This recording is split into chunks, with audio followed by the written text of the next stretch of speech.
This is Anish Chauhan and this is Equilibrium Security. It's time to tackle your biggest cyber security challenges head on.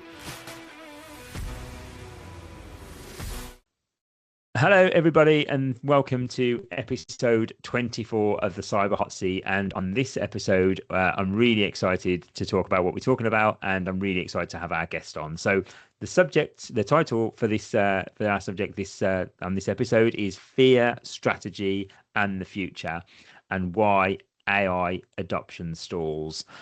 Now, there's quite a lot to unpick just in that title, and to help me do that is James Russell. James is a human behaviour and transformation specialist, advisor to boards at C-level, taking on lots of AI adoption. You've got your expertise in change and leadership, speaker on a global stage, amongst a whole load of other things. But welcome, James. Really, really pleased to have you on this episode. Thanks, Anish. It's great to be here. Thanks for inviting me. Thank you. Did I do your introduction justice, or is You, it? you did. I was blushing as you talked, but I think in sort of simple language, I help leaders make the human side of change works. So Yeah, transformation actually delivers the expected results. That's what I do in a nutshell. brilliant. Well, I'm really looking forward to getting into it. So let's go straight into AI and AI adoption. So you can't actually move anywhere without talking about AI, whether it's in their personal lives, business lives, wherever it is. And what we're actually seeing is that uh, there's a suggestion that AI adoption is full steam ahead. But if we lift the lid on organizations, that's possibly not what's really going on. What's your take on the real inside picture? I think it's fascinating, and we've probably seen patterns of similar what we might consider hype technologies in the Yeah. past.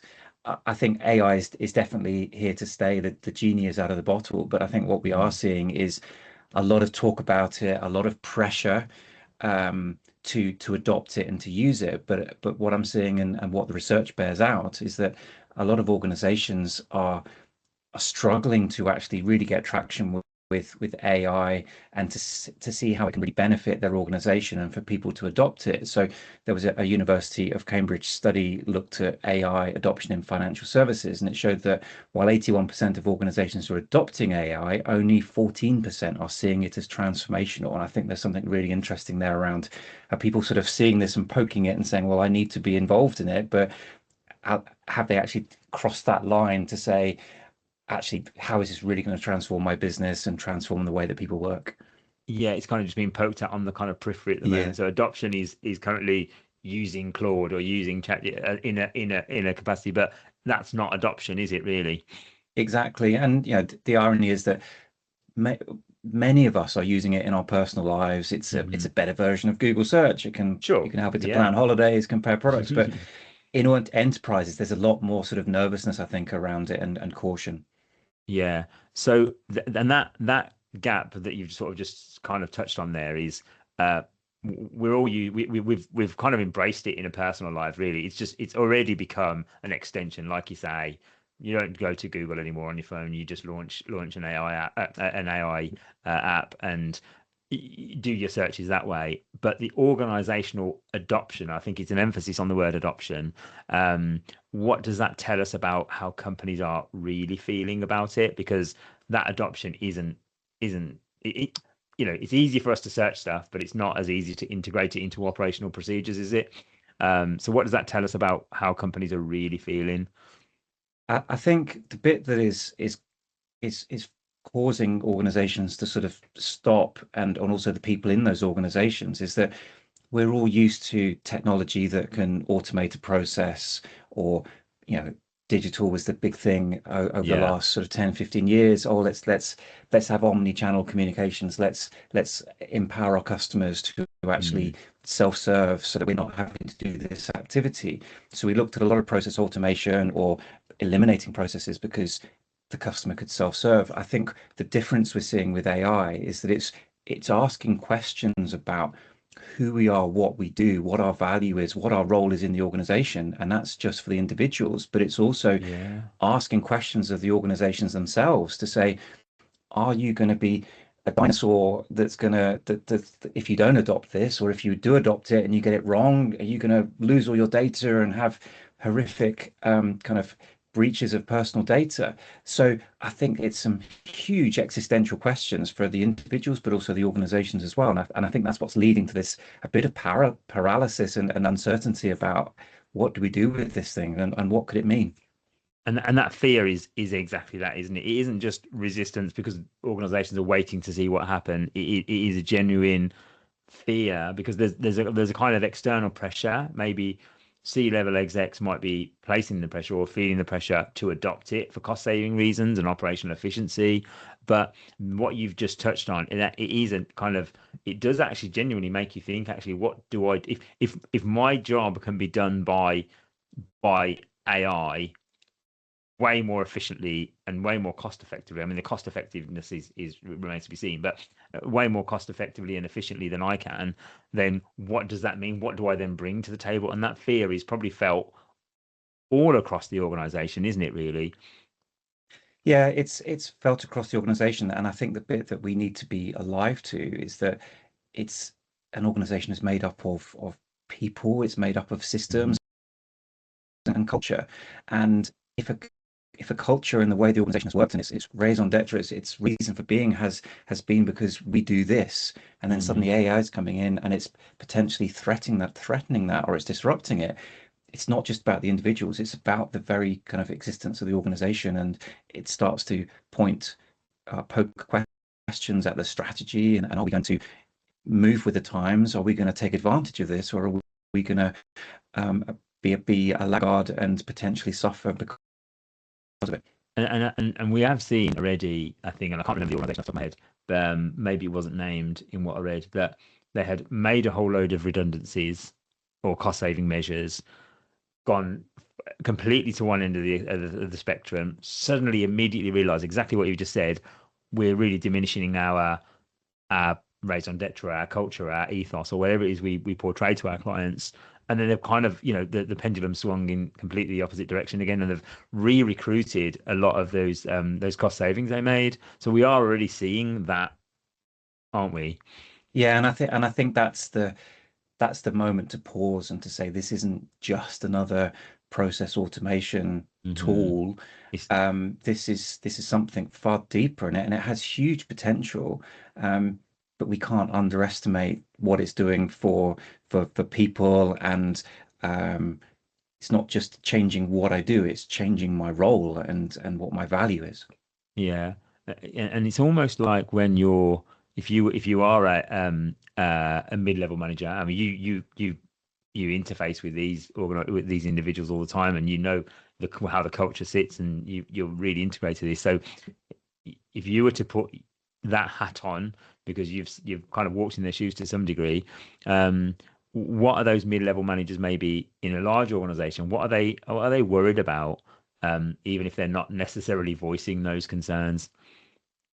Yeah, it's fascinating. If you start to look at the different characters within an organization, I'll come on to the mid-level one in a minute, but at the top, you've got the push from maybe the board, the chief exec, the chief innovation officer, the COO that is saying, "Come on, this is new technology. We've got to be adopting it." And then you've got the likes of the CIO, the chief information officer, Mm. technology, maybe risk and governance, slightly worried about, well, hang on a minute, have we got the right controls in place? And there's a real Mm. tension there.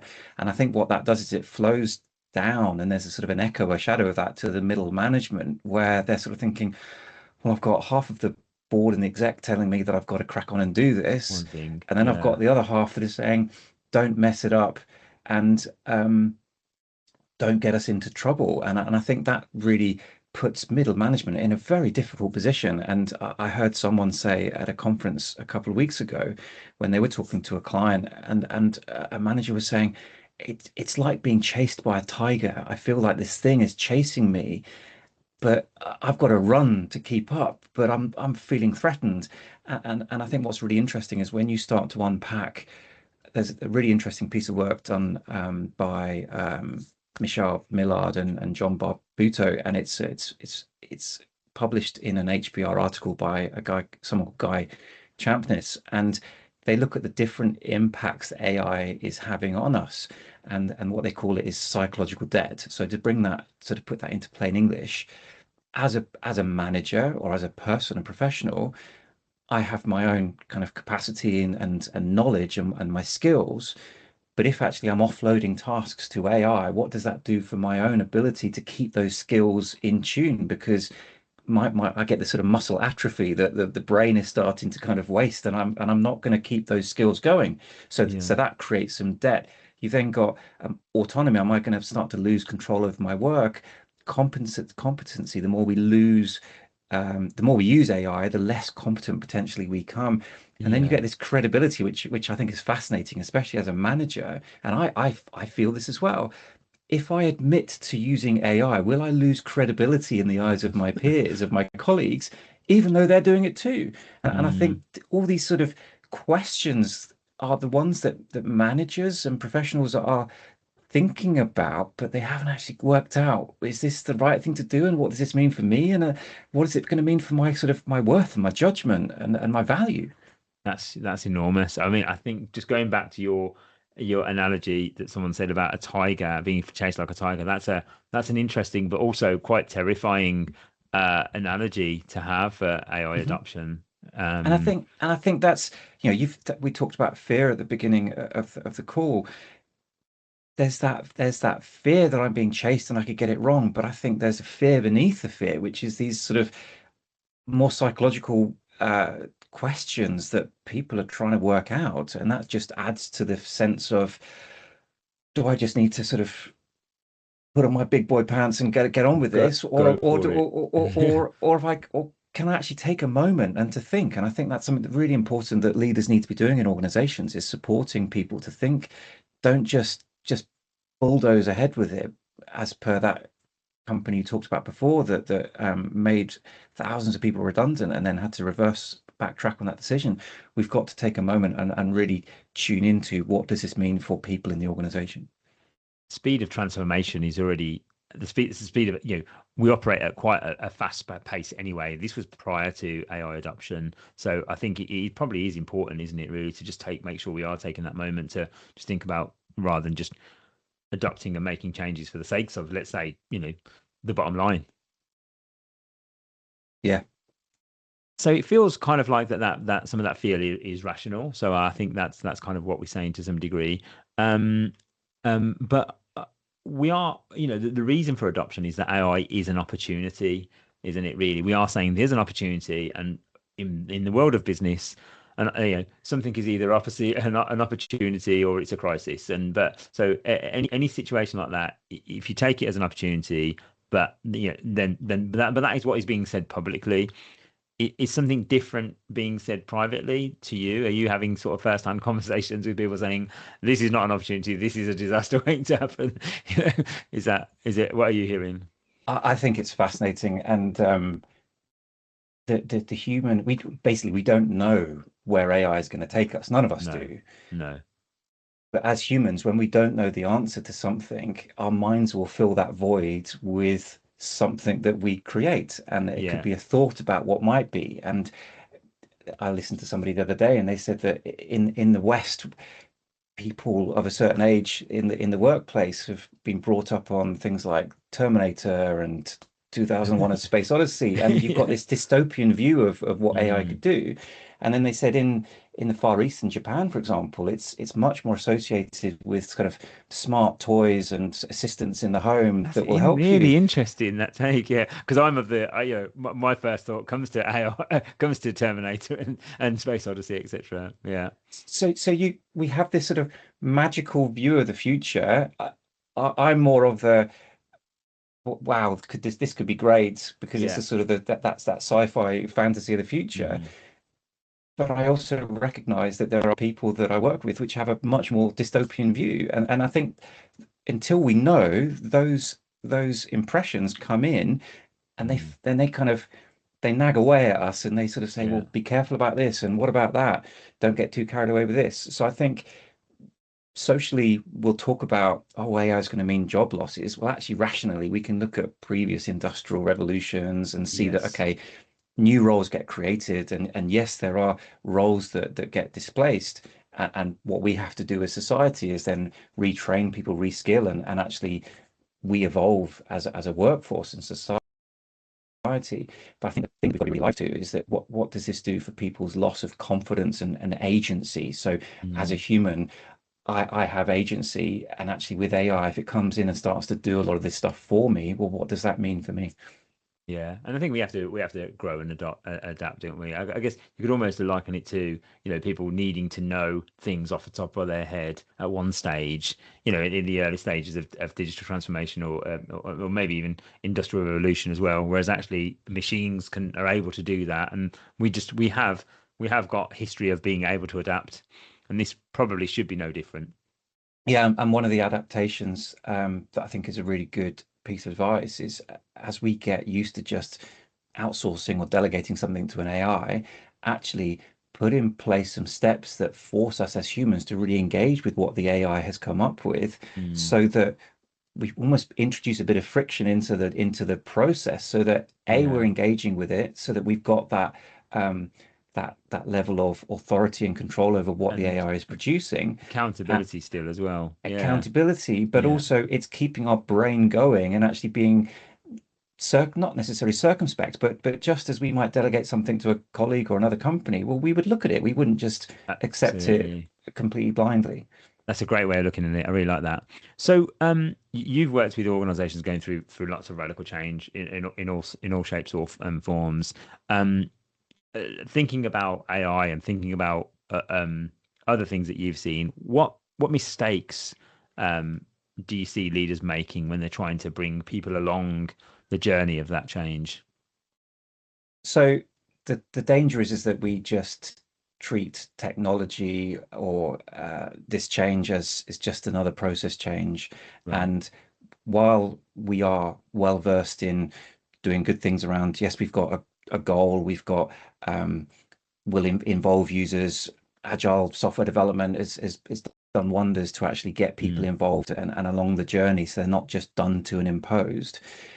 I think we'll also know that we run pilots so that we get that benefit of the law of diffusion, where you get a few people using it and then others are looking at it and saying, well, that looks great. Well, when am I going to get it? And you kind of create Yeah. that pull and that demand. So we're well versed in that.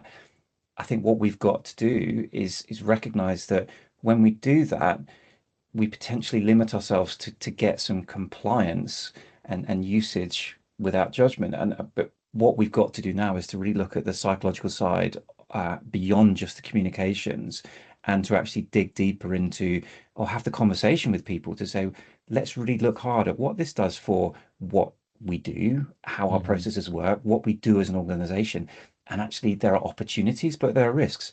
We've got to take time and have that dialogue rather than treat it like a project plan where we'll have 2 weeks of training and then we'll go live.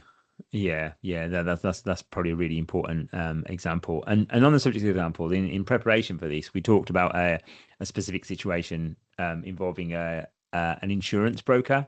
So Mhm. tell us a little bit more about what happened there, and what did it teach you Yeah, and us and everyone else listening. and that's partly how I've come to do what I do now as an independent consultant, is build on that experience of working in large organizations and also launching my own technology business in the insurance sector, is is recognizing some of the mistakes I made, the lessons I learned, and then bringing this sort of the organizational psychology and human behavior into it.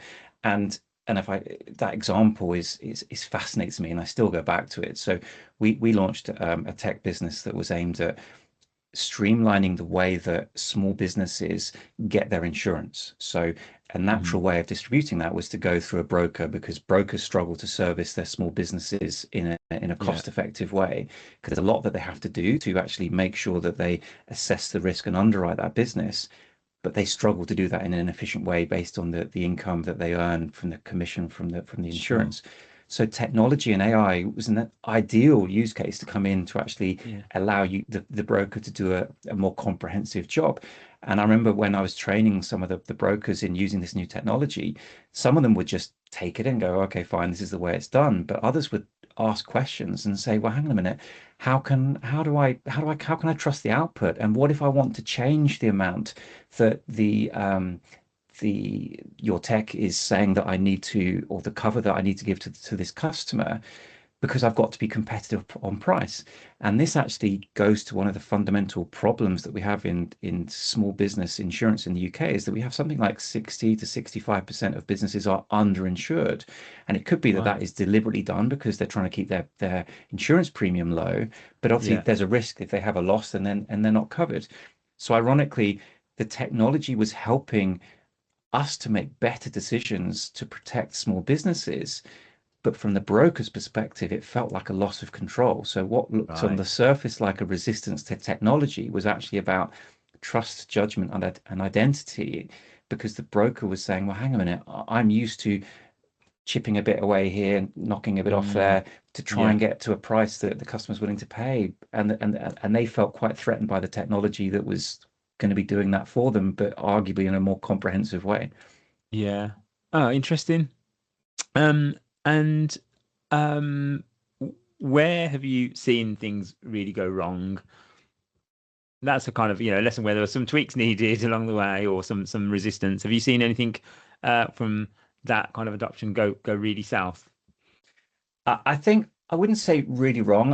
I've been involved in two major transformation programs in large corporates, and in both of them, they both went through a squeaky moment where cost was overrunning and time was overrunning, and it was a case of throw more bodies at it because we'll go Right. faster, and so Yeah. that's probably what I've seen go wrong. What we were able to do is to rapidly recover that and realize that if we actually take a moment, listen to the experts, involve them, Mm, then we'll overcome those headwinds. What I think is really interesting is a large corporate I worked in about 6, 7 years ago, that they went through a phase of almost sort of over distributing, um, so giving more control and authority to different departments and business units. right. Yeah. And when a consultant came in to look at how effective we were as an organization, he said, you beat yourself up because you think you're a super tanker that's slow to move. Actually, you're like a flotilla of small speedboats. Right. You're all going in different directions. And I think Uh, that's probably the one of my biggest reflections on when things go wrong is if you go too far down the road of empowerment and autonomy and let people do what they right. want to do, Yeah. and if people aren't aligned, you get this really fragmented, and the thing starts to pull in all sorts of directions. And I really like a model that a guy called Peter Wickens developed. He was the former COO of Nissan, and he talks about the ascendant organization, and it's all about getting an optimum mix between commitment to a process and alignment, and then control. So actually, people, you see where I know where we're going, we're working together, but I've still got that autonomy and ability to make decisions for the bit that I own, but I'm part of a collective and I stay joined up. And it doesn't become so fragmented in that way. Yeah. Yeah. Yeah, interesting. We'll try to link some of the references you've made actually in the in when we go live with this. So yeah, thanks for that. So let's kind of pull some of this together. So a CEO is listening to this on their commute, or they're on the way home. What do you think they need to be doing differently for that day or the next day, or how they need to think slightly differently about anything that they're considering from this discussion? Yeah, I think so.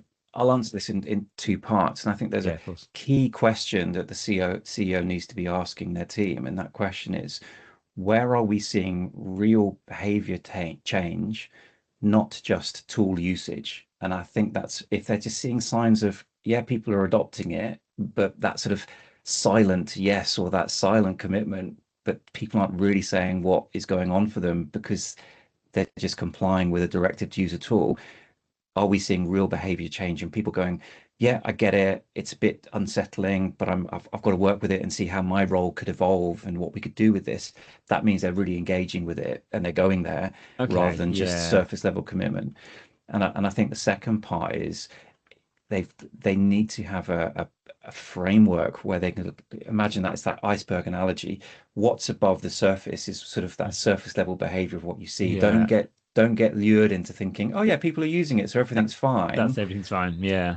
What's below that waterline? And the approach that I take is at three levels. One is to look at the overall system of people, the organization, to see, well, where are the real blockages? Where is it that we're seeing that psychological debt that I talked about before? Where are we seeing pockets of people saying, but what does this do for my role? And they're starting to, that's where the resistance is happening. The second stage is having those conversations with people where you start to actually reestablish human agency. So you shift people and teams to, I'm okay with me and my role and what I do. I'm okay with you and what you do.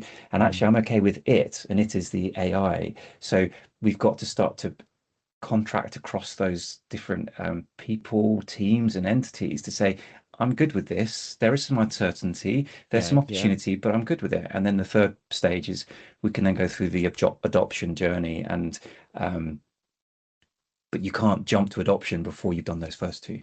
Yeah. Okay. Yeah, that makes sense actually. I think that's probably quite some really interesting advice on that.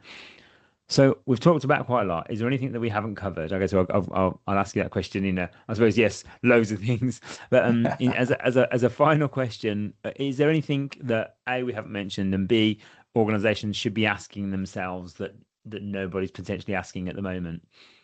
I think the key point, and it's back to my earlier point around don't be seduced by the surface level adoption or Yeah. compliance. And remember that AI adoption doesn't stall because the technology isn't ready. It stalls because the human and the system isn't yet ready. And I think that's a really important bit to be alive to and to be curious about. So really ask those questions. Is our culture set up for success? What is the level of human judgment in our organization? And start to look at those fundamental components. Don't just look at that surface level people, process, technology tick. Yeah, that's really good advice. I really like that. Thank you, James. It's been I think I say this quite often, but we could probably continue this conversation for another hour if we wanted to. So maybe we'll have you on again. But really great to have you on. I really appreciate all your insights, and it's certainly been given me some really interesting insights and perspective. So thank you for that, and hopefully our listeners will agree. Yeah, thanks, Anish. Thanks for inviting me, and hopefully there's some pieces in there that your listeners will find useful. Yeah, fantastic. Thanks, James. Thank you.